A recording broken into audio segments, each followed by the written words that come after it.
Hi guys, আজি আমি দেখাম স্মাৰ্ট মিটাৰত কেনেকৈ লাইন বিল দিব পাৰি। আগতে যেনেকৈ নৰ্মাল লাইন বিল দিব লাগিছিল সেইটো কিন্তু স্মাৰ্ট মিটাৰত লাইন বিল দিবলৈ তেনেকুৱা নাহে, অলপ বেলেগ ধৰণে আহে। তে আজি আমি শিকাম কেনেকৈ স্মাৰ্ট মিটাৰত লাইন বিল দিব লাগে। প্ৰথমে APDCL চাৰ্জ কৰি প্ৰথম লিংকত ক্লিক কৰি দিব। ক্লিক কৰি দিয়াৰ লগে লগে আমাৰ APDCLৰ যেটো মেইন ৱেবসাইট হেতুত ৰিডাইৰেক্ট হৈ যাব। তাৰ পিছত তলত চাওক স্মাৰ্ট প্ৰিপেইড বেলেন্স, স্মাৰ্ট মিটাৰৰ বাবে এইটো আৰ কি, এইটো মাৰি ইয়াতে কনজিউমাৰ নাম্বাৰ মাৰিব, যেটো আপোনাৰ লাইন বিলৰ মিটাৰ নাম্বাৰ কনজিউমাৰ নাম্বাৰ বুলি কয়, সেইটো মাৰি দিব। মই মৰটো মাৰি দি আছো। মাৰি দিয়াৰ পাছত হোপালে চাওক এটা পাজেল দিছে 6 + 7 = মই আমি এইটো বহাই দিম 13 বহাই দি আমি ক্লিক কৰিম। চাওক যেটো মই মিটাৰ চেক কৰিছো হেটো 419 টাকা বিল আহিছে। এতিয়া আমি এই বিলটো কেনেকৈ দিম হেটো আমি স্টেপ বাই স্টেপ দেখাম। চাওক ইমান টাকা বিল আহিছে, কিন্তু এটো স্মাৰ্ট মিটাৰৰ লিংক মাত্ৰ, এটো কিন্তু জেনাৰেল মিটাৰত এইটো লিংকৰ পৰা বিলটো নিদেখায়। ঠিক আছে, এতিয়া আমি বেগ আহিম। বেগ আহাৰ পিছত আমি কেনেকৈ লাইন বিলটো দিব লাগে হেটো চাম।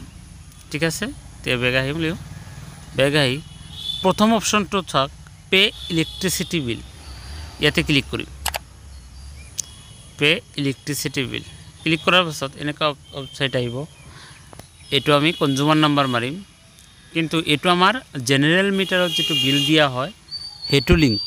এটো কনজিউমাৰ নাম্বাৰ মাৰিলে আমাৰ বেলেগ স্মাৰ্ট মিটাৰৰ হেৰিত লৈ যাব। চাওক স্মাৰ্ট মিটাৰৰ ওয়েবসাইটত this is smart meter consumer, click here. এটো মাৰিলে মানে স্মাৰ্ট মিটাৰৰ যেটো লিংক হেটো দি দিব। মই ডাইৰেক্ট ডেসক্ৰিপশনত দি দিম, তাৰ পৰা আপোনালোকে ডাইৰেক্ট এতে যাব পাৰিব। এতিয়া কনজিউমাৰ নাম্বাৰটো মাৰি লৈছো। চাওক 03383 কনজিউমাৰ নাম্বাৰটো মাৰি দিছো প্লাস 13 এটো সলভ কৰি ইয়াতে আমি বহাই দিম। ঠিক আছে, চাওক এনেকুৱা আছে মোৰ মিটাৰ নাম, মিটাৰ এড্ৰেছ। এতিয়া আমি কিমান টকা বিল দিছো 419 টাকা। ইয়াতে বিল দিবলৈ হলে নহলে 400 নহলে 500 এনেকৈ দিব লাগিব। ঠিক আছে, মই 400 দিম, 400 মাৰি দিলো। এটা কনফাৰ্ম এমাউন্ট 400। মোবাইল নম্বৰটো মাৰি দিম।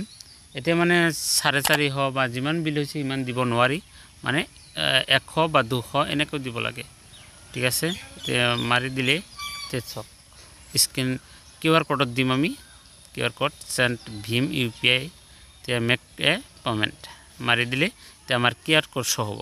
আমি নরমালি যেনেকৈ QR কোড দোকানত বিল দিম এনেকৈ মোবাইল দি স্ক্যানিং কৰি আমি এতিয়া ফোন পে কৰি বিলটো দি দিম। ফোন পে গুগল পে যি আছে হেতু কৰি বিলটো দি দিম। স্ক্যান কৰাৰ পিছত চাওক এনেকুৱা বিল ৰিসিপ্ট শো কৰিব। তলত প্ৰিন্ট অপশন কৰি প্ৰিন্ট অপশনত গৈ মানে প্ৰিন্ট কৰি ৰিসিপ্ট ৰাখিব পাৰে, আৰু এনেকুৱা শো হ'ব। আৰু যেটো মোবাইল নাম্বাৰ দিয়া হৈছিল হেতু মোবাইল নম্বৰত এটা মেসেজ যাব। তো থ্যাংক ইউ গাইস, এনেকৈ লাইন বিলটো দিব লাগে। ভিডিওটো ভাল লাগিলে সাবস্ক্রাইব কৰি ৰাখিব।